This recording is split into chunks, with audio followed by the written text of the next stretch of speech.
Vamos a representar un par de conjuntos de datos utilizando las tres librerías para ver un poco las diferencias entre ellas. Vamos a empezar con un boxplot sencillo utilizando el dataframe de ejemplo CheckWeights. Podemos ver un poco cómo es este CheckWeights. Es un dataframe con dos columnas, el peso y la alimentación, para comparar distintas alimentaciones. De hecho, si lo vemos enteros, tenemos 71 observaciones con distintos tipos de alimentación y los pesos de distintos casos. Entonces queremos hacer un boxplot con una caja para cada una de estas alimentaciones y así vemos la distribución de los datos con cada uno de las condiciones. Empezamos con la librería Graphics, la función boxplot de los datos weight versus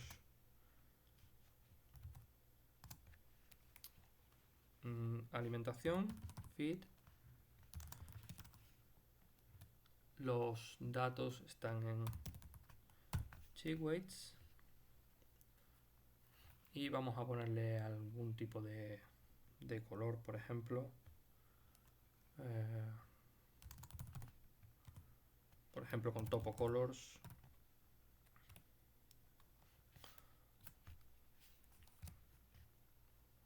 Queremos 6 colores porque tenemos 6 tipos de alimentación distintos. ¿De acuerdo? Aquí tenemos el gráfico que queríamos. Vemos, por ejemplo, que con la caseína en general los pollos alcanzan un mayor peso que con las otras alimentaciones. Vamos entonces, con esta misma librería podríamos haberlo hecho también, en vez de utilizar la notación tipo fórmula, podríamos haber utilizado split, aunque creo que de esta forma era más sencillo, pero también podríamos utilizar split y darle directamente la columna de peso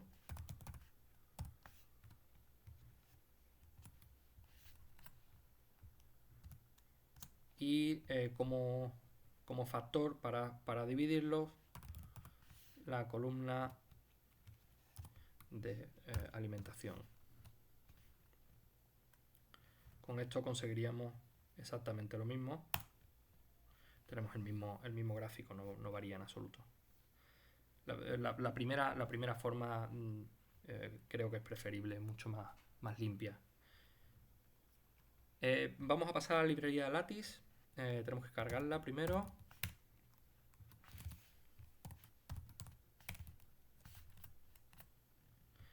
Y utilizamos la función bvplot. Le damos donde están los distintos datos. Weight contra feed. Y le decimos que los datos están en CheckWeights. Y vamos a darle el mismo tipo de color. En esta función sería con fill, para que rellene los boxplots. Igual, topo colors, y queremos 6 colores diferentes. ¿De acuerdo? El gráfico es exactamente igual, aunque los detalles son diferentes, propios de cada librería. Y por último, vamos a hacerlo con ggplot. Vamos a cargar la librería.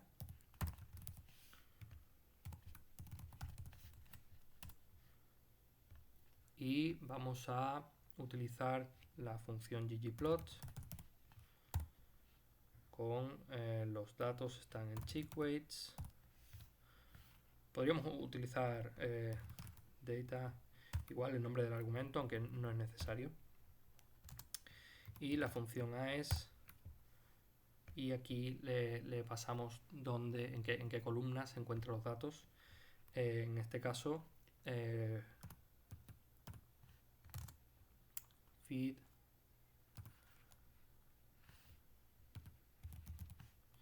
weight, y le añadimos el boxplot. Aquí dentro de la función geonBoxplot vamos a decirle que los queremos rellenos, de nuevo fill, con los mismos colores.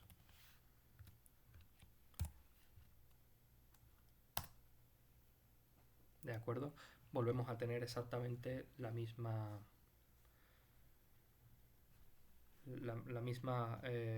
representación gráfica.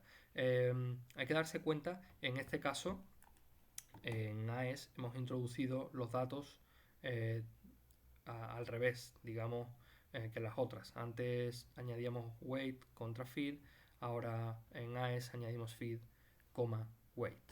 ¿De acuerdo? Bien, vamos a hacer otro tipo de gráficos. Vamos a utilizar el set de datos CO2. CO2 son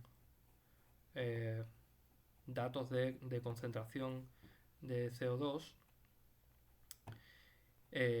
y el cuánto toman distintas plantas según la concentración de CO2 y según un tratamiento que es enfriado y no enfriado, ¿de acuerdo?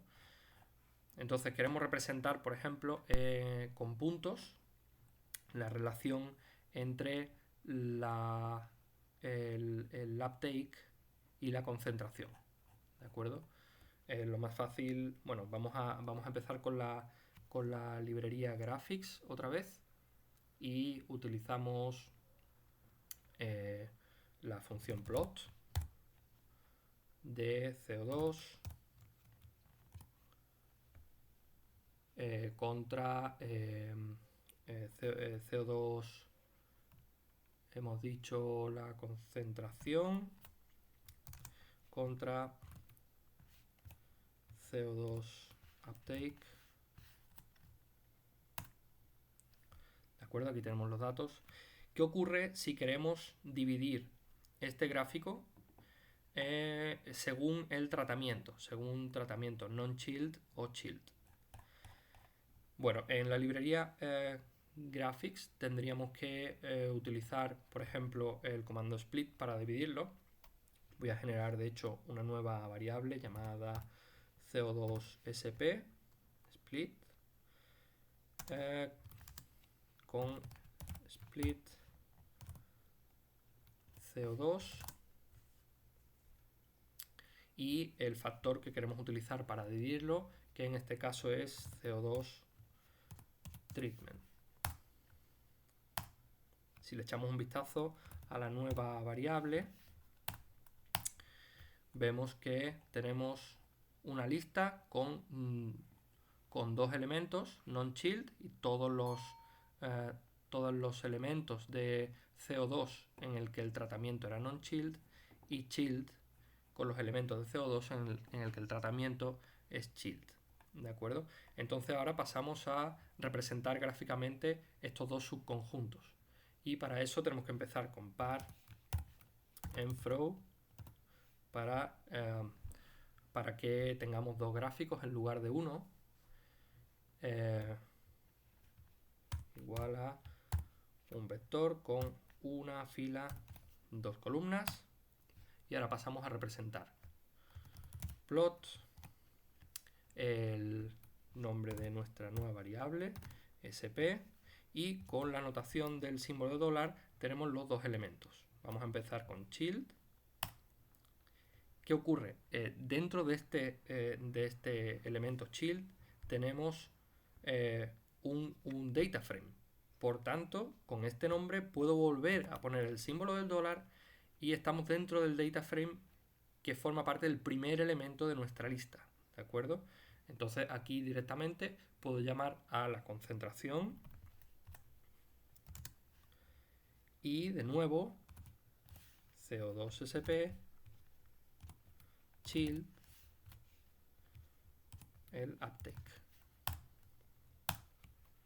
¿De acuerdo? Tenemos el primer set de datos y vamos a hacer lo mismo con el segundo para la situación de non-chilled. Ok, aquí tenemos los dos gráficos. Vemos que no es demasiado directo el conseguir esta separación por un factor con la librería Graphics. En cambio, vamos a pasar a Lattice. En Lattice tenemos la función xyplot y tenemos las dos variables que queremos, las dos columnas que queremos representar son uptake contra concentración, y aquí está la gracia de Lattice con el símbolo de OR, la barra vertical. Le damos el factor por el que queremos separar, treatment, donde están los datos en CO2, y eso es todo. Directamente tenemos nuestras dos representaciones gráficas dentro de un mismo gráfico. Con ggplot empezaríamos como siempre con la función para inicializar el gráfico. Le decimos dónde están los datos, CO2, la función AES con concentración y uptake. Le daríamos la función de puntos y le añadimos facet grid o facet wrap, nos da un poco igual, lo único que va a variar es un poco la visualización. Facet grid le decimos primero la tilde de la ñ y le decimos cuál es el factor que queremos usar, treatment. Eso es todo. Vemos que estas dos librerías, tanto, especialmente Lattice, pero también ggplot, son realmente potentes a la hora de dividir datos por factores y nos facilitan mucho la vida respecto a la librería Standard Graphics.